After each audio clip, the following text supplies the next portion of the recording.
small site SEO. Like, I'm just an underdog SEO. I'm really only interested in helping small sites show up in searches. Step number one is the prompt. Google and chatbots like much more personalized, detailed questions, and they're going to get reasonable answers on the other end. And so search behavior is changing towards something that's more detailed. So a prompt Mhm. isn't a keyword, but it's like a keyword in the sense that it's somebody expressing what they want on the internet. I like to explain that the prompt is really just a spark. Like, think of like a match. It's just lighting off like a something else that's going on under the hood. Welcome to Marketing by Design, where you and I learned from our favorite founders and marketers on how they built their success and told their stories by design. I am your host, Andy Milligan. Let's get started. Hello, what is going on, my friends, and welcome back to another powerful episode of Marketing by Design. Today's guest is the one and only Michelle Bourbonniere. Michelle is one of the foremost resources in my network on SEO for small sites. We've gotten to interview a ton of awesome leaders, and I have on the show about SEO in general. Andy Crestodina, Dale Bertrand, some of the foremost industry leaders in B2B that are working on enterprise companies. Michelle is someone from the early days of my network who works exclusively on getting SEO results for small sites. If you're a marketer and your team is only a few people, maybe you think that AI search is only for the enterprise companies, it's only for the big boys. Well, Michelle is here to prove you wrong today. Michelle is from up north in Canada, and she spends all of her time reading, researching, and sharing the results that she's getting for her clients on their small sites. And today she's going to tell us everything that's not just working for her clients, but the advantages that some of us small dogs have when it comes to competing in SEO search, showing up in AI overviews, etc. Something unique about Michelle also is that she's just so good at pairing analogies to explain some of these very difficult concepts. I remember Dale Bertrand, when he came to Columbus, he was using the analogy of a library and how an AI search query is similar to like a very old index card within a library, and how you use like something very small and specific to correlate to something that's much larger and a larger set of data. Michelle uses a match and spark example, and without going too in depth or explaining it or probably butchering it on my end, I'm going to let her do her thing and explain it to you in this episode. Michelle also has a special resource just for our listeners. If you go to wordsontherise.com/AI, she has a full training of everything that she talked about today, but in more detail and something that you're going to want to go and grab. She sent me a Loom video before she came on the show of all the research that she had been doing and a little presentation. And I have to say, I was just blown away. Michelle is an educator and a PhD. She is very articulate with her thoughts and words, and she's someone that I'm learning from every single day. So I highly recommend you guys go to wordsontherise.com, connect with her on LinkedIn, or reach out to her if you're a marketer, if you're a strategist, and you're in need of some SEO guidance. So without further ado, let's get straight into this podcast. But before we do, I have a resource that I want to share just for you marketers. Approaching a redesign is one of the hardest places you can be in your marketing department. So it's super helpful to start from a place that's proven to work.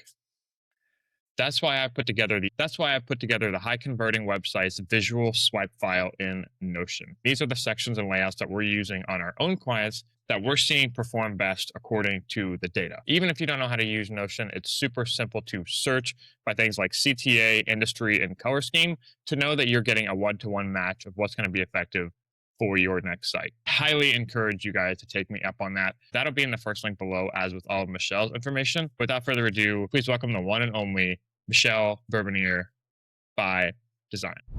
I actually don't use AI all that much. I mean, I'm a writer, so like I actually just like writing. Like I like doing that part. I don't really want to outsource it to an AI. And so I've always been very fascinated by AI, and I've actually like been reading these papers all along. But for me, it was the moment that I realized I was like, I don't have to like using AI. I don't have to become some sort of prompt engineer in order to like influence the machine. And so for me, it's just like, it's a much more fun game to try to make sure that, my brands that I'm working with are showing up well, and that like, getting the machine to say what I want it to say is just for me personally a funner game. And so for me, that's where, it was a real mindset switch at one point that I was like, oh, this is fun now. And so for me, that's where I really started to say, okay, I want to actually like dig in and understand this more deeply, because now it's much more like what I've always done in terms of, since we were always playing a game with Google rankings. And so like, this is just a different game, but it is pretty fun. Yeah, I think there's a value in knowing what people like the questions people are asking in terms of how I get found and what should I be making that's getting me found. Mhm. I mean, in your role, you kind of are, for better or worse, you're kind of the trusted resource for like both sides of that. And if you look at the scope of like AI and search and everything, it's just such a big topic. Where would you Mhm. kind of plant your flag on what would you say you're the one niche expert in when it comes to AI search? You brand yourself very well around the words that go on the page and sort of making that your primary, input that gets the results that you want. So where would Michelle in 2025 kind of plant her flag around her unique positioning? So for me, when I launched Words on the Rise, I went from being edited by Michelle, which was downright confusing, to Words on the Rise, because I knew myself and I knew that whatever I did in the future, it would always have to do something with words, right? And so even on Yeah. our last conversation, the SEO power of words was your awesome Hmm. title that you put on our last conversation. And so I've always known it has to always involve words. And I mean, AI is a word machine, right? Like, if nothing else, it Hmm. is a word generating machine. And so, like, I always knew that that part of it would align very closely with my interests. And then the other part that I've always loved about all the companies I've worked with is like small site SEO. So the reason why for a long time I wasn't public about sort of optimizing for AI search is specifically because I wasn't sure if it was worth it for small sites yet. Like, I'm just an Hmm. underdog SEO. I'm really only interested in helping small sites show up in searches. Like, I would Hmm. never want to do enterprise level SEO. It's just not my thing. And Yeah. so for a long time, I have this story basically of like from gloom to glee. So my own like Mm-hmm. personal emotional history of AI is that like 2 years ago, I wasn't ready to talk about this because I was a bit of a downer. My view of it, I'd long been doing keyword research and content planning and helping experts write really great pieces on the internet that ranked well. And then when people read them, they would be like, wow, this person's awesome. I want to hire them. And then they would get their leads that way. So, content Hmm. marketing 101, writing great human first content that brings you leads. And yet, like 2 years ago, AI was mostly taking that content and then presenting it on their own website, on Google or on ChatGPT with like very little attribution.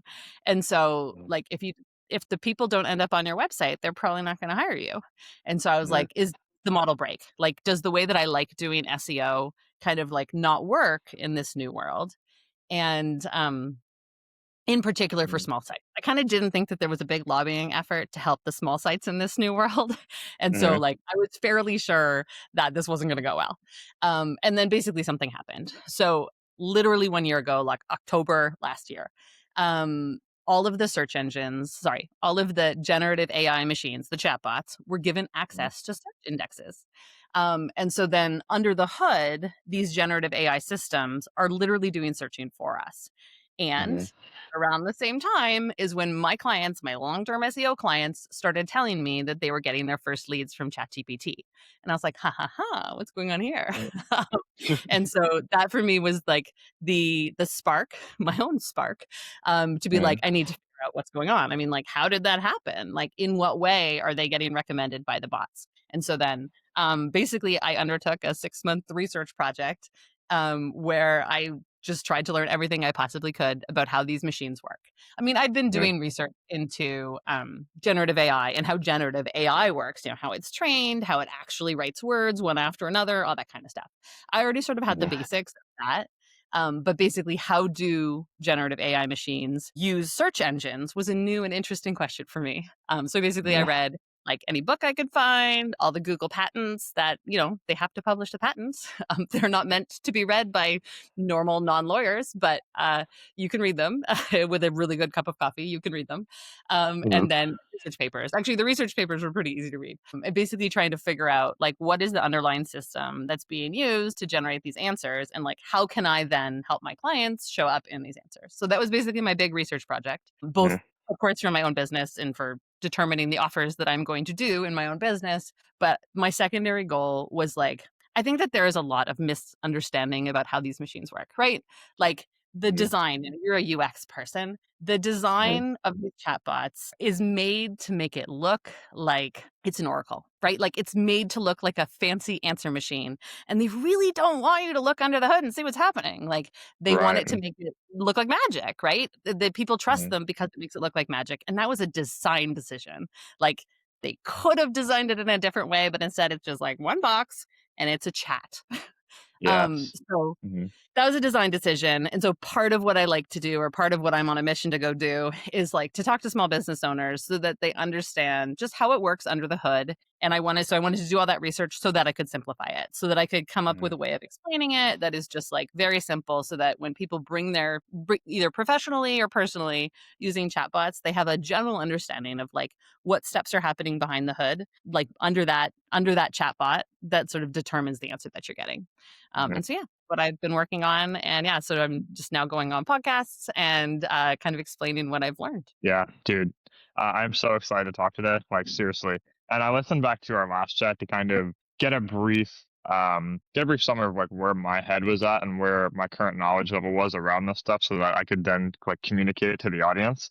And I think very much in that time session we focused on like the content generation side of like um how AI generates. That's what a lot of the conversations were around that time is like, wow. And that was kind of like the magic click moment. I think everyone can have and relate back to an experience, like one of the first times they used AI or something like that. And we're just blown away with the outcome. You're like, holy crap. Like, what are the capabilities here? Hmm. And we were still kind of in that honeymoon phase of the generation side of things. And now everyone's focused on how to get found in it. So I love that we're having this conversation today. And I love that I feel like I'm very lucky to be talking to you at this point in time when you've just undergone this research project. So, first of all, thank you again for coming on. Thank But you. I got to watch a sort of like behind the scenes preview of your presentation that you gave in Pro recently, and that like chef's kiss, so good. You had a lot of frameworks within that, and you had a kind of a three-step process that you mentioned, and that was prompt, personalize, and expansion. And as we kind of get a little bit more into the weeds and a little bit more technical, I like to kind of ease into this. But Hmm. how would you summarize a more getting like say 10% more technical, how would you say how does AI search work to someone who is just getting into this concept? How could you simplify that down to them? The easiest way you could explain it from a top level perspective. Yeah. So I can do this. Um, Mhm. and I had to spend a lot of time thinking about like what steps and how do we want to explain this. So I want to be clear that this is an oversimplification, but like a good oversimplification. So like you will Mhm. not take what I'm about to tell you and you cannot go write your own chatbot when this is done. Like I promise I'm giving you no technical skills.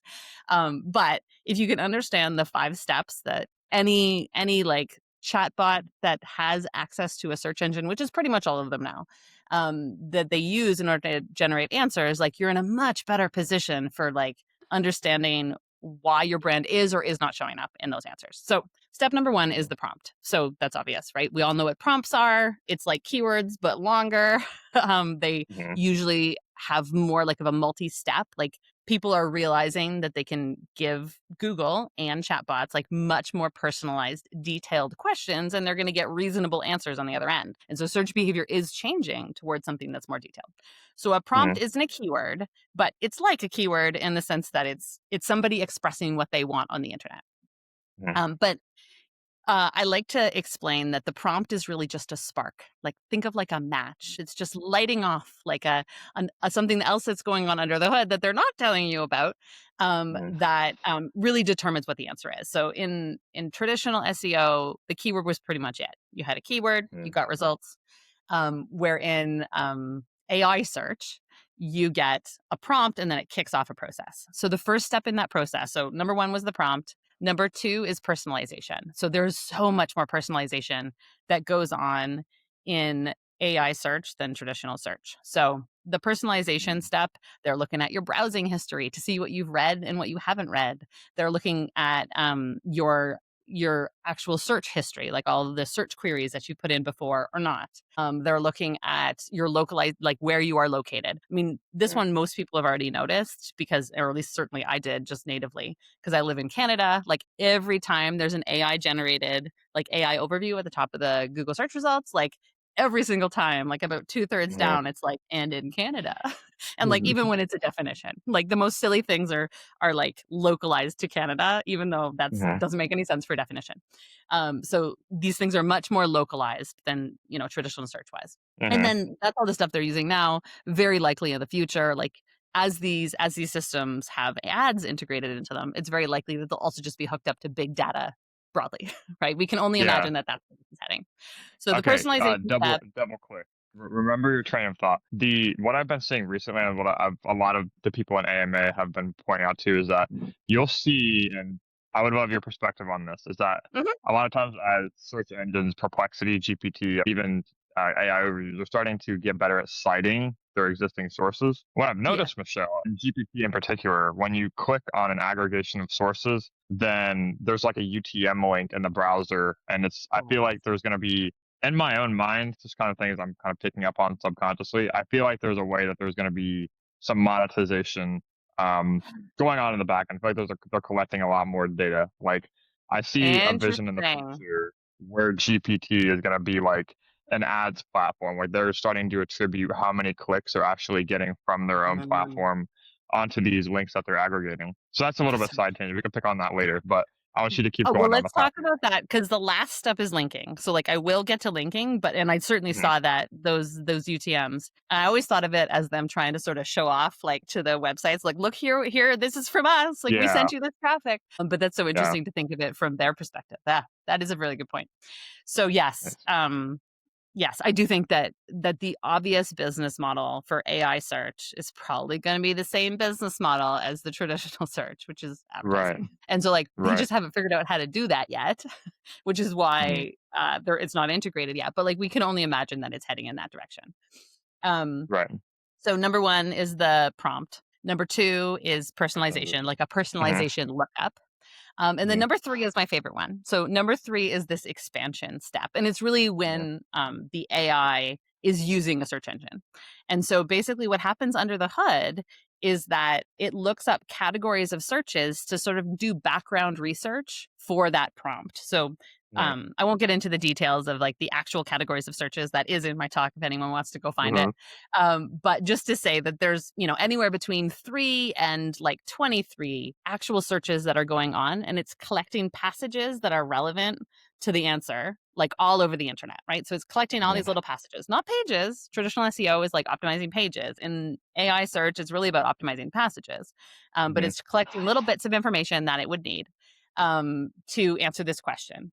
And this is actually why AI has gotten a lot better at answering questions more accurately than before because it's actually mhm. pulling from the live web Yeah. information that is sort of responsive to the prompt, kind of doing all the background information that, Google says, let Google do the Googling for you as their sort of catchphrase for this. So Mhm, there's a lot of Googling going on for you in the back. So after they've collected all this information from all the different places on the internet that they thought they could find something useful to inform the answer, it just takes it back to the AI.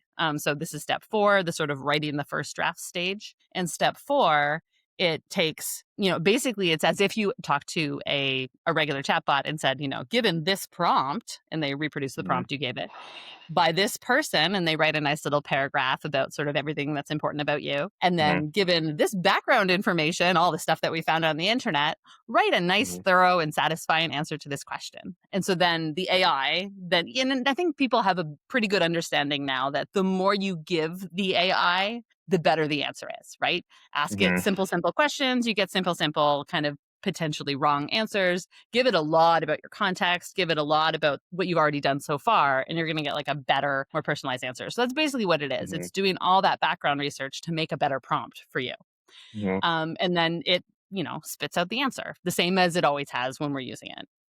The Yeah. crucial difference, and really one of the things that I'm like on a mission to go tell people how the machine works, is that the Mhm, first draft does not include links. Those citations are not mhm, like created alongside the writing process. They are created mhm. afterwards. And as background, I have taught many undergraduates how to write research papers, right? Like this is a Hmm. thing that I did for years and years, hundreds. And I promise you, we have never told anybody the great way to write a paper is to, go do tons of research and then write it and then spend a day trying to figure out where you got all that information from. Like this does Mm-hmm. not result in good citations. Hmm. And so, but that is literally what the machine does. And so, and it's not that they're lazy, it's that they actually don't know how to generate alongside citations, like how to keep the information and the document ID together in a way that works for an LLM. That's just not how an LLM works yet. And so what they do Interesting. Yeah. instead is they take that generated text and they go sentence by sentence and they match it up against the passages that they had in the generation process. And they're basically like, what's the closest Mm. match? Like, where do we probably get this information from? And then you get that citation. Huh. Okay. So the Very problem with good. this process is that it's Hmm. pretty error prone. And if you start clicking on the links in ChatGPT, you'll see that the citations aren't great. Like Hmm. you'll often have a generated sentence, and then when you click on it, you're like, that's not quite what it said. Yeah. And that's because the links are done last. And so one of the important takeaways for like brands as they're doing this is like getting mentioned in AI search is absolutely something that you should be going after. You want, Hmm. the AI to mention you. I mean, ideally mention you first if you have a choice. But Hmm. chasing the links and making the whole point of AI optimization to get those links is probably not a good metric to chase Hmm. because they are so volatile. Like you'll drive yourself crazy trying to optimize for that search because every single time that search runs, every time that prompt runs, it's going to be like 50% different URLs just because of the way the machine works. There's a lot of randomness in the linking step. And so, while it's still, I mean, it's great that they're sending any traffic at all. Um, I still like that just can't be your North Star for this new kind of optimization Mm. process, at least not yet, because they Mhm. change too much day to day. There's nothing to optimize really around. Yeah. Okay.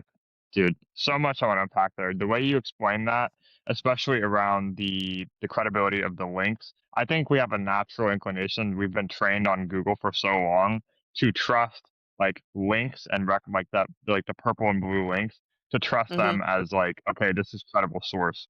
And the way you explained it as it's actually generating its own and then matching it to the side, like in live time, I think that's going to break a lot of people's brains in terms of how inaccurate or accurate it is to just have links and credibility. Because even like I use Comment by Perplexity, it's like an AI based, it's Hmm. Perplexity's native browser for Mac, and that's exactly what it does. Is it has like the little UI animation of the loading time, and then it'll spin up and it'll spin up its copy. Then like at the top it'll say sources, and it has like backlinks. So it pulls from LinkedIn. It'll pull their little icon in there, and I'm even realizing like from a user psychology perspective, I'm seeing credible sources. I immediately want to trust it.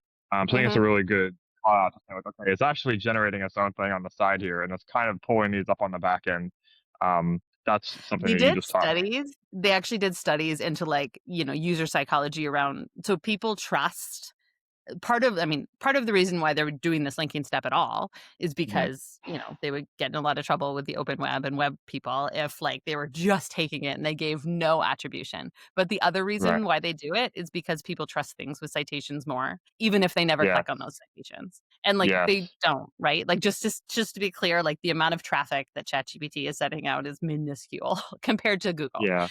So it's not normal behavior to do a lot of clicking on those links. We just trust them without actually clicking on them. Yes. Yes. And if you start Exactly. clicking on them, you'll realize that they often don't, they always 50% kind of seem like a good one. Like it's not that they're Yeah. totally random links. I don't want to like Mhm. overstate it, but if you actually compare the sentence to the citation, it's clear that it's only a 50% good citation. And some of the things that you thought were backed up by real research kind of weren't. Yeah. I honestly think Google's AI Studio is the best that I have found in terms of directly matching search queries to like words on page. Because there's even times where like I'll search a query, like using the AI search in Google, and Hmm. it'll push me to that page. And I don't know if it's something about my browser or something about the just the way I'm searching it, but it will highlight like the words back to it that have then generated in the overviews after I click through to that page.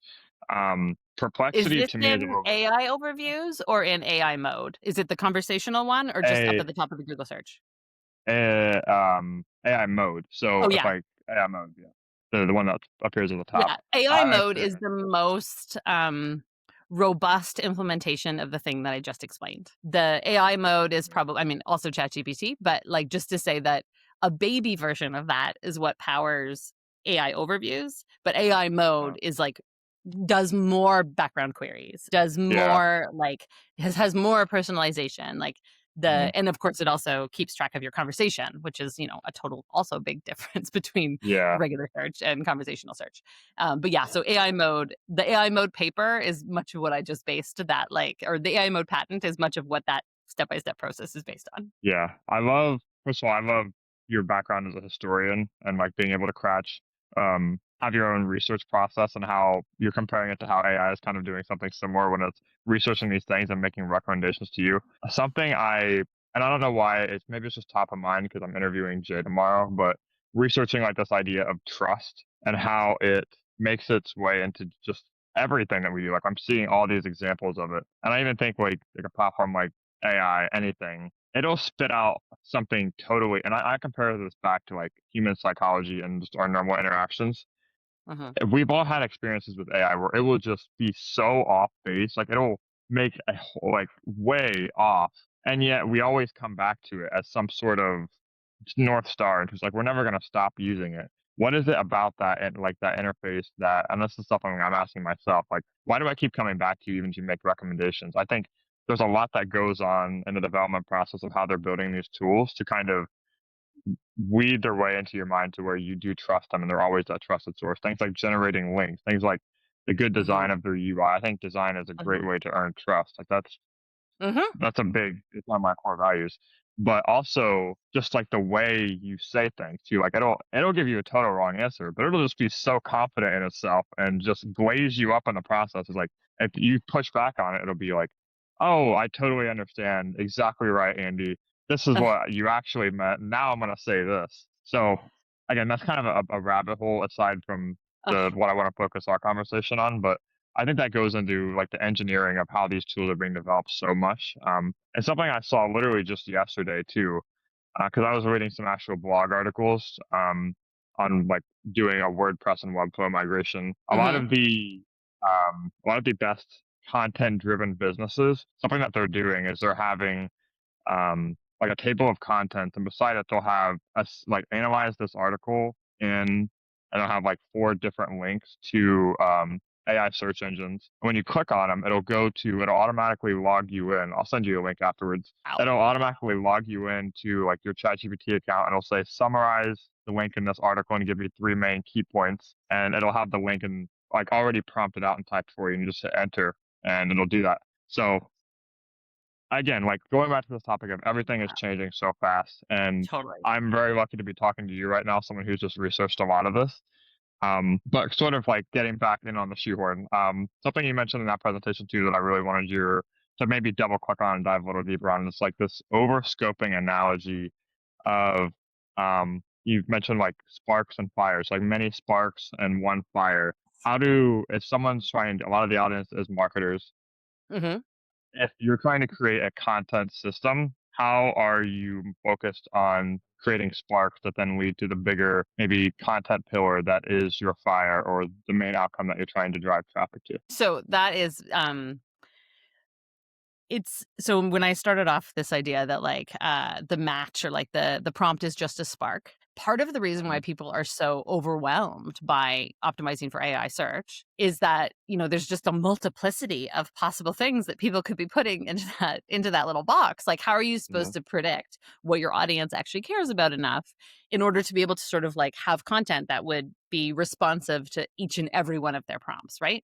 But Mhm. because there's a certain regularity in the ways that Google does the Googling in behind the scenes, like there's just a ton of overlap in the types of searches that are going on behind the scenes. So like while there are many, many, many different variations of Sparks, like the Googling, all these background queries that are going on, those we can know, and they're not that different than regular Google searches. And so you can figure out the types of background queries, the background searches that are very common in your industry across like a whole bunch of different prompts. And then you can Mm, optimize around those so that you could make a piece of content that you know is really kind of foundational to a lot of questions that people have in your industry. And then with the hopes of that piece of content getting picked up in a whole slew of different specific prompts that people would bring up.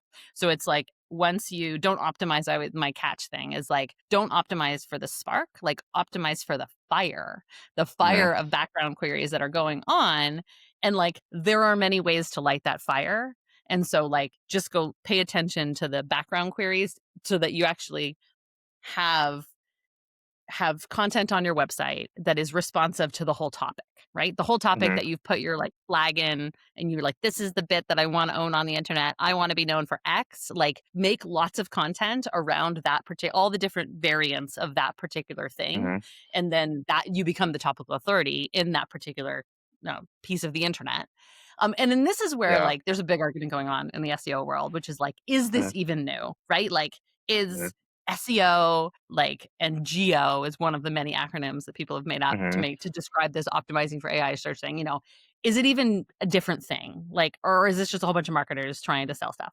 Right. And yeah, so the fact that the way to win or one of the ways to win in AI search is create great content around a topic that you want to be known for online. Like that sounds a lot like regular SEO. Like that sounds like yeah, regular good SEO. And frankly, that's the mhm, regular good SEO that I've been doing for a long time, which is mhm, why my clients are getting cited by ChatGPT, right?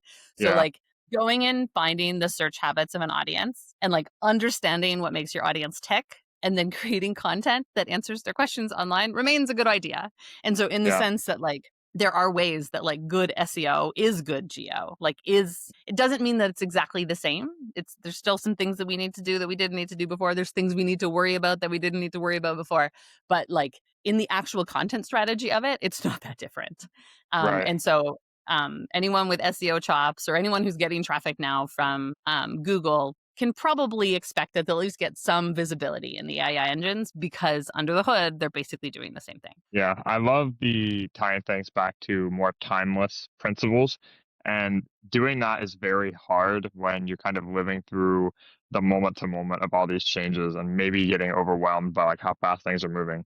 So if you think maybe 100 years ago, the the core of what you were trying to do is still the same. Maybe people were reading your content in newspapers or finding you, via word of mouth. The idea was that you created genuinely helpful content that reached the right person. Nowadays, it's just the distribution and what's Mhm. presenting it to that person is changing. So, having conversations with people like you and other that are responsible for knowing, like, okay, you're still the business owner, the marketer, the founder is still responsible for creating and knowing the good content that their audience needs to hear. It's just about the Yep. distribution of how people are consuming it. And I think a lot of that can be learned by honestly observing your own consumption habits, asking people how they found you. Attribution is a really big part of that. Um, and more, like you Huge. said, a lot of your clients are finding results from being found on Google search or on AI search.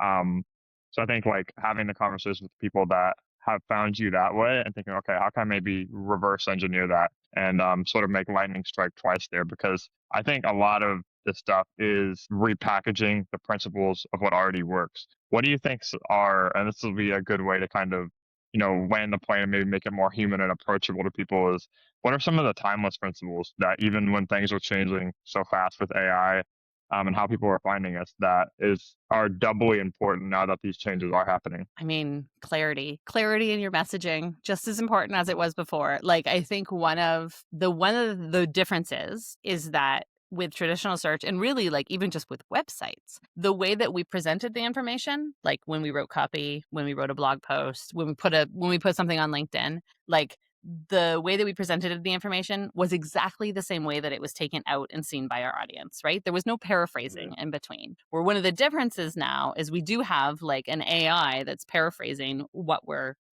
putting out there.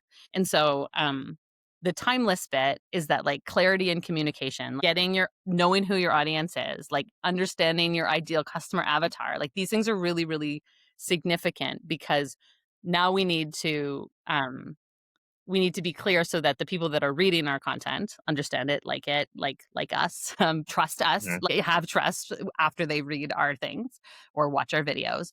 But also, we need to make sure that it's being interpreted by the machine how we wanted it.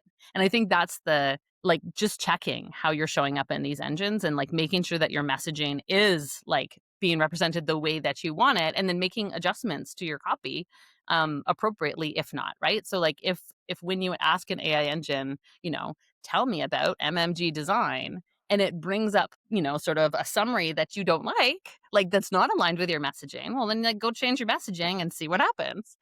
Mhm. Um but if you do that same search, tell me about MMG design, and you're like, awesome, fantastic, right? So you just like Mhm. make sure that the way that an AI is interpreting you aligns with how you want to be interpreted. That's basically the difference, but like the way that we do it is by being clear, and just even just being clear on the personas that you do in fact want on your website. Mhm. That's one of the timeless things that's probably going to become even more significant is, like, personas in marketing land, like up and down, like popular, unpopular, popular, unpopular.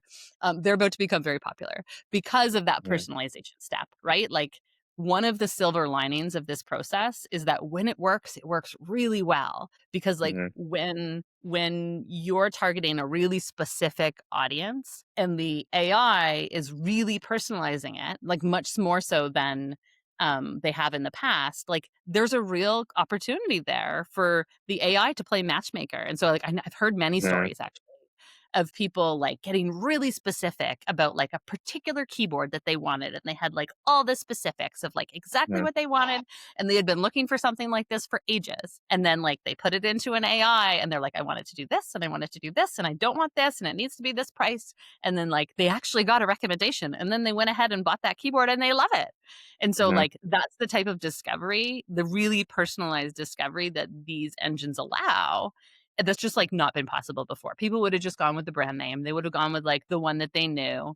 And so like for small Mhm. brands, that's actually a really good opportunity. But you have to be clear on who it is specifically that you sell to. Yeah, dude, so good. And I think the takeaway here is getting self-aware on knowing your customers, knowing Mhm. how to really speak to their pain points. And now that you have this empowering attribute of being able to be much more detailed with how the information is reaching them, your messaging can be so effective. It's like the same analogy. If you the better you know someone, it's like all the gains lie to the person in the 1% who can really be tailored and know their customers. Like all the spoils will go to the person that can really go back to the timeless principles of knowing the value they provide. Like reading through those testimonials, knowing what people are saying about you that is Mhm. really differentiated, and what the pure benefit of is it for them, and then organize some content, some copy around really answering those questions and making that value prop well understood. Um, And I think that's a also, really good. you were saying like, when you do attribution is really important. And when you do get those ChatGPT referrals, when somebody says, you wouldn't believe it, I found you through ChatGPT, right? Like Mhm. lean into that, right? Because there's one of the troubles, and then maybe this will change, but we don't have a lot of visibility, right? Like there's no Google Search Console for like OpenAI, right? They're not telling us in what contexts our brands are being recommended or not. And Mhm. so the best visibility you're going to have is by talking to your customers. So talk to your Yeah. customers about how they are or are not using ChatGPT, right? Like all these demographics are very different.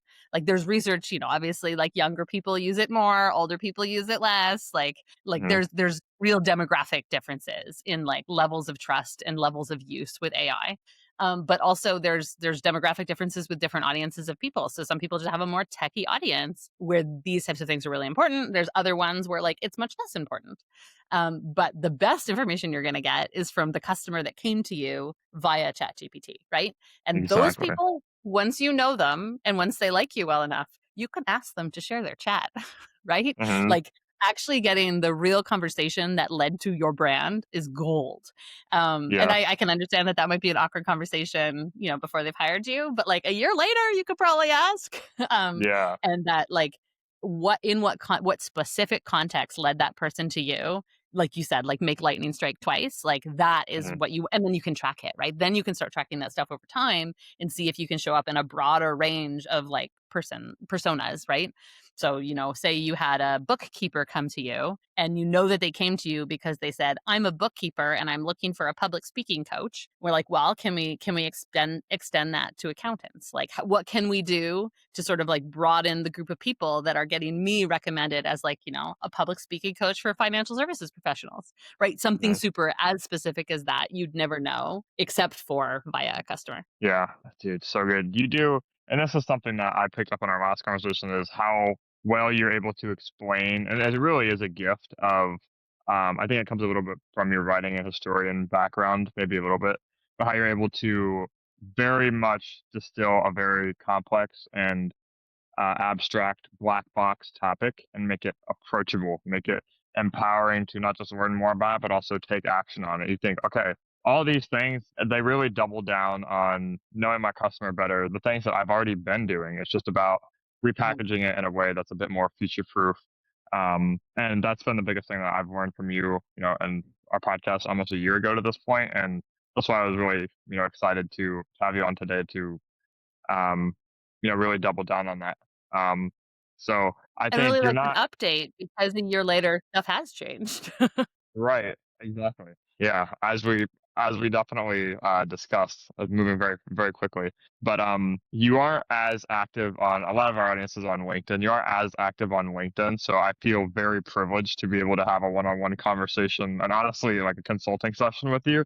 Um, so I'm excited to share this far and wide with our audience. But you also have a resource I didn't want to skip over, a cheat I sheet about how to do. show up well in AI answers. Maybe not everyone is going to get to watch the full behind the scenes keynote that I got to watch. So, um, too bad you guys don't get to watch that. But you do get a free The resource from cheat sheet is Michelle. the practical stuff. Yeah, exactly. But where can people find that and get in touch with you if they want to have a conversation? So my company's called Words on the Rise. So wordsontherise.com is where you'll find me on the internet. I am a little bit in on LinkedIn, but I'm like just not a social media person. So I Mm, am there when somebody tags me, but not so much elsewise. But if you want to get the cheat sheet, and the cheat sheet is basically, I wanted to make sure that I had something to give the audiences that I'm going to be meeting that's really practical, right? So like even if you don't want to, make optimizing for AI search your primary like marketing mechanism, um, there are some things that sort of every brand should be doing now. And they're really simple and sort of a bit of a checklist of like things that probably everybody should be doing because AI search is real. And you can get mm, that at wordsontherise.com/AI. And then I also have a newsletter where I talk about this stuff. So I'm not on LinkedIn, but if you want to get my thoughts on AI, I do have a newsletter that I put out every 2 weeks, and you can just kind of hear, like, as I continue this research project and as I discover new things, I'm sharing it there.